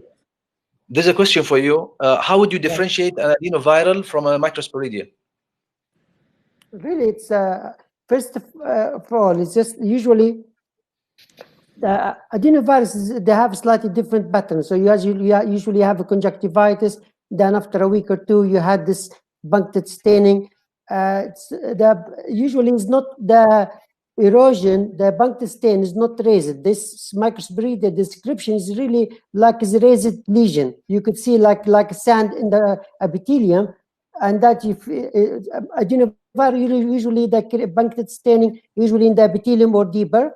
Usually it's the history usually is more both eyes the same. Microsporidia that the case is reported is not necessarily bilateral. Usually it's unilateral microsporidia more than bilateral. Okay. But there's overlapping in some cases. Murad, are you still there? Host, can you unmute Murad and Professor Harminder Dua Dr. Sama, what do you think? Shall we continue discussing, or how do you feel? If you had any question for the audience, please we can go ahead if there's people have any question. It is recorded. For those who are asking whether it's recorded or not, I can see lots of questions. Yes, yes, it recorded, yes. Dr. Ahmed, I have one comment about, because a lot of people are asking about the availability of proline to treat acanthamoeba. I think still you have the option. The first line treatment is not proline, actually. The first line treatment is chlorhexidine. Chlorhexidine, most of the time you can get access to one bottle from companies who deals with laboratory stuff. You can get it. Because it is the first line treatment if you don't have proline available. As and a even you can use it as monotherapy. And even also, you can use it as monotherapy. Neomycin is available. You can find it in some combination of the medication, like Maxitrol, I think does have. No, which combination has it here in UAE? Neomycin is one of the mixtures that they use for. It's the group of aminoglycoside is not recommended to be used as monotherapy unless you don't have other options, because it's not cysticidal. So if you are going to use it, there are theories that acanthamoeba feeds on bacteria. It might kills available bacteria, but it should not be used, and it's not widely used, to be honest, as treatment for acanthamoeba. It is not in the treatment, but what I'm saying, at least till you buy time, till you get your patient to the PHMB and the chlorhexidine, or sometimes some people are using it till they get it done. But obviously in UAE, it's a small country. Everybody will have an access to a tertiary center where a cornea specialist is practicing. The best way is to send the patient to the doctor. Yeah, that's polemics, and somebody helped me here. Thank you very much. Dr. Huda, the chlorhexidine you mentioned from the companies, is it available in the ophthalmic concentration, or does it need to be prepared? Actually, it needs to be prepared. The time I joined the hospital after coming back from Kekesh, actually, I got the way to prepare it to my pharmacy from King Khalid Eye Hospital, but I contacted the company myself, and they sent a large bottle to the pharmacy. So we are using the whole bottle for the last 2 years until it expired, and we ordered a new one. This is what Dr. the way has commented on your lecture that now we have. He said that he's reviewing all the acanthamoeba cases at Kekesh, and now they've reached like 52 cases, and 84.6 were related to contact lens wear. Dr. Saad Al-Harbi, right? Yes, yeah, Dr. Saad is good. Yeah.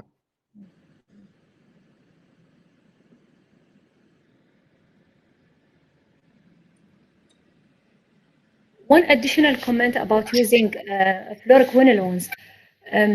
Always you have to look into your local data. Unfortunately, in the Gulf region, there are few papers that discussed the antibiotic sensitivity and microbial resistance for bacterial keratitis.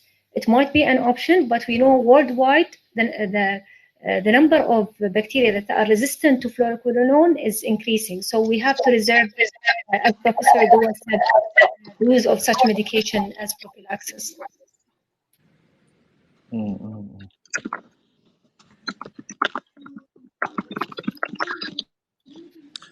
Professor Dua, any comment before we log out? Yeah, can you hear me now? Yes, very clear. Hello. See you as well. Okay, sorry. So I'm sorry, just something happened, just completely stopped. So what was the question? I missed the question. It was on monotherapy. What do you think? Do you think monotherapy, especially with the new medication on fluoroquinolones 4th generation, do you think it will replace yes. the 45? Yeah, I think if what we have done, if you do monotherapy, and you have to, the question is, before you do monotherapy, the question is it an inpatient or an outpatient? How are you treating the patient? If you're going to have to put the drops intensively every hour, every half an hour or 2 hours, you cannot send the patient home and then rely on the patient to comply with 2 drops so often. And if compliance is not good, then any therapy won't work. So if we give monotherapy and you give intensive treatment and you're doing it as an outpatient, the patient has to come back every 24 hours for you to know it is responding. If it is not, then you can switch. So it is not a bad idea to start with monotherapy, especially if it's a non-site-threatening ulcer. But if you think it is site-threatening, then go with what works. And once the trials come out and show that these are just as good, that's fine. Because any delay, sometimes even one session, one morning or afternoon, half a day delay can result in a bigger scar and more visual loss. So what we do is we will use monotherapy. But if we can trust the patient to come back, so we see the patient in the evening, we'll say, do this overnight. Nobody does it overnight. In the ward, you can do it, but the patient won't do it. You go to sleep, nobody's going to put the drop for him. So you have a problem. So if they're in the ward, you might as well use the dual therapy. So that is one. The second thing, which was very interesting from our own data, we were able to find that regardless of the outcome of the infection, these are all serious infections that needed admission, regardless of the result of the culture and sensitivity. With dual therapy, the results where there was culture positive and results where there was culture negative, the outcome was exactly the same. So we published this, which was a review of our 5-year data. Now we have a 10-year data, and we're looking at a whole profile of microorganisms all over again. One of the papers has just been accepted in BJO, and how it has changed is quite amazing. So what was the biggest risk factor and all has changed. But the key message was at that time that if you use dual therapy, regardless of whether you get culture positive or not, you have the same outcome. Therefore, there is something to be said about dual therapy. Dr. Dua, Professor Dua, I mean, what is your take-home message to our audience? Or what's been the most game changer in microbial keratitis in your experience? Is it the therapy, the diagnostic? Well, the game changer has been, if you look at it, the diagnosis is still essentially clinical. All the others help distinguish between the different microbes. So the game changer actually, if you look at the biggest player, the game changer is the resurgence of Acanthamoeba microspirits. These were not that common in the past. They have become common. With Acanthamoeba, we say it goes away and then you have an epidemic. So the people's ability to think about this as an organism in the beginning goes down and up or is lacking. So unless you know in your mind that this can be an organism, so what I tell here and what I do personally in my own clinics is that for every patient, I write in the notes, that Acanthamoeba considered, but in my clinical judgment, this is not typical of Acanthamoeba presentation at this stage, because here litigation is quite common, and I have been expert witness for many cases where the Acanthamoeba was misdiagnosed because there was no mention of it. So the moment you have... Oh, he's off.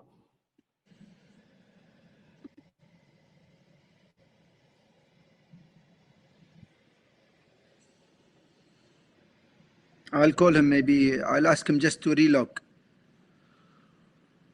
Okay, Dr. Ahmed, is there something you would like to say to the audience?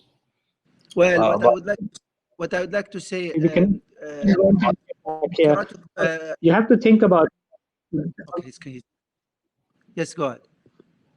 You were offline just for a few seconds. So on the negative side, that has been the game changer. Now we have not had a new.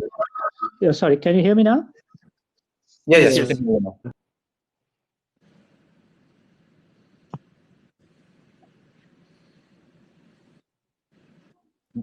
Professor Dua? Yeah, so but then if you look, since the fluoroquinolones came, we have not had a new antibiotic other than the ones we're just talking about for more than 15 years. Yeah? Sorry, am I okay now? Yeah, you were I don't know why the connection is okay at this end.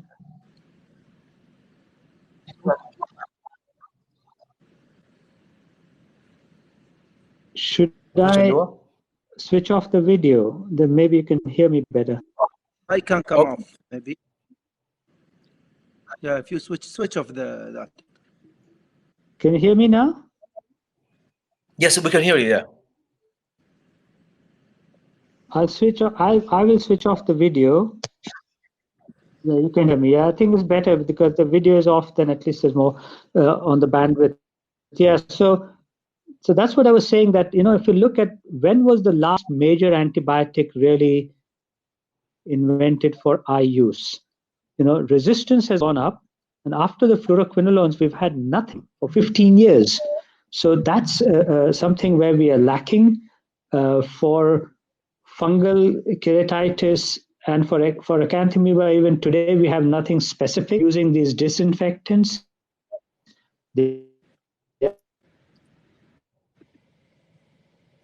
Yeah, there's still a problem with the audio. Still, we are having glitch.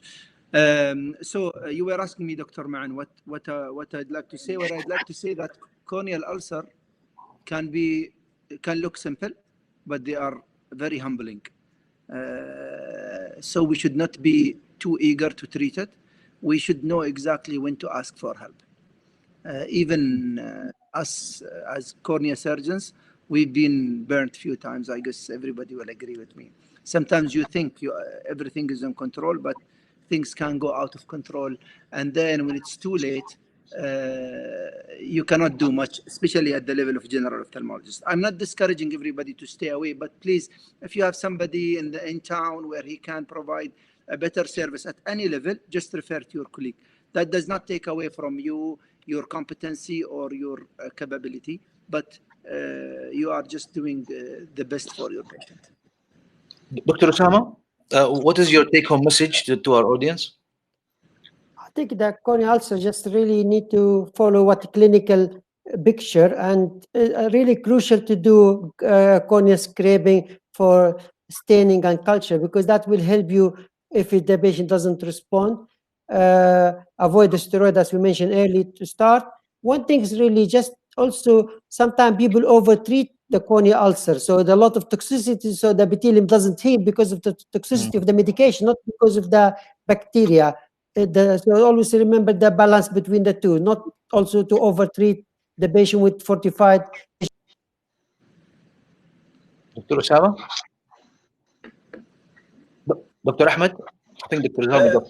Dr. Ahmed, yeah, أنا أسمعك. Do you use cross-linking in microbial keratitis in your practice? Come again? Do you use cross-linking? Cross-linking? Well, personally, I don't favor in any type. I have not used it, and I did not have the guts to use it so far. I don't, because the reports are still contradicting. There are some prospective studies in antifungal. Dr. Murad has alluded to that study, which was a prospective study. In bacterial, there are better behavior of cornea and less melt, maybe. But generally, if I have not used it, if I will use it, I will preserve it to peripheral cornea when the cornea is really threatened. If I'm not really sure, I will revisit my diagnosis by taking a biopsy or stopping the antibiotics and revisiting the diagnosis, because sometimes. Is Dr. What about you? Yes. Yeah. Dr. Rahud, is there any role for cross-linking in your practice? Actually, I haven't tried it. I think it is an option before you go for keratoplasty. You don't want to go to keratoplasty if you have severe eye inflammation, because the risk is very high. I might try it in severe cases where the next step will be keratoplasty, in addition to medication, for sure. And Dr. Osama, is there any role of cross-linking in your practice? It's a very low number, really. Very few cases I did cross-linking, so it's not. I don't know if you can hear me now. Yes, sir. No, it's fine. Yes. I can hear you.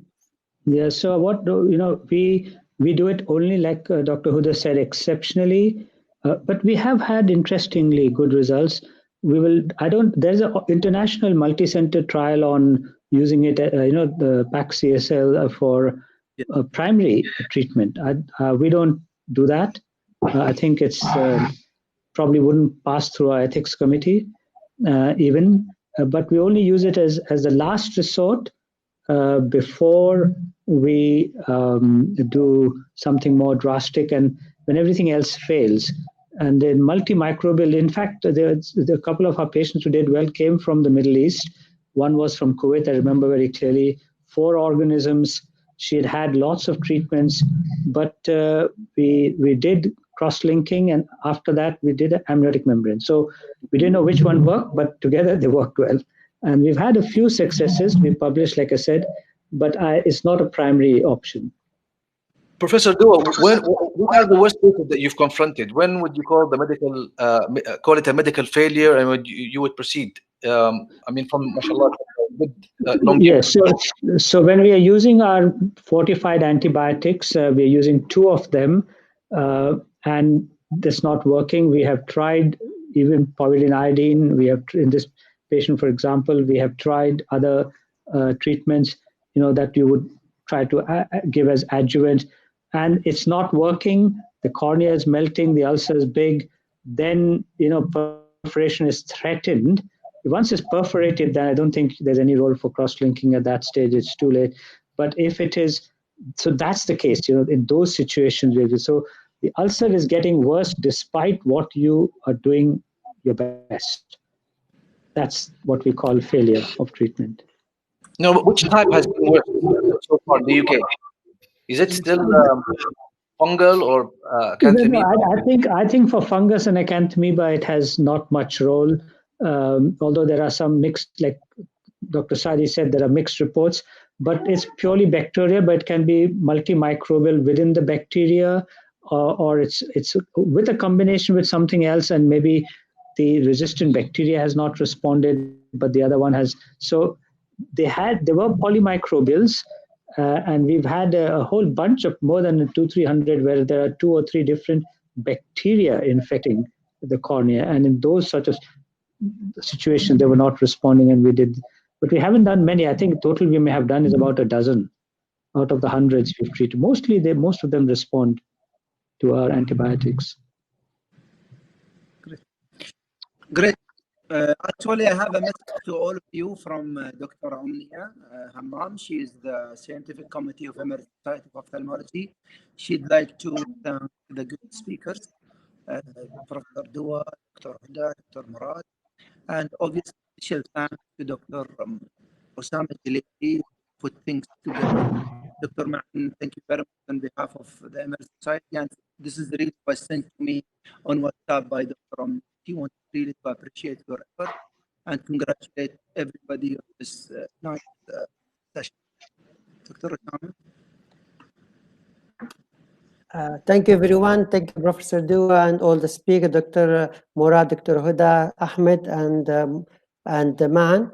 And also, really, thank you, Novartis, because they are the one who sponsor us and they are one who's all the logistic for it. So thank you for Novartis for this one. It was a great. Sorry for this intermittent connection, which is disturbing a little bit, but I think it was very useful. And sorry to keep all of us late, but thank you for the participants who stay with us all this time. And thank you, everyone, and looking forward for the next webinar, hopefully soon under the Emerald Society. Thank you, everyone, and good night, everyone. Good night. Thank you. Good night. Thank you very much.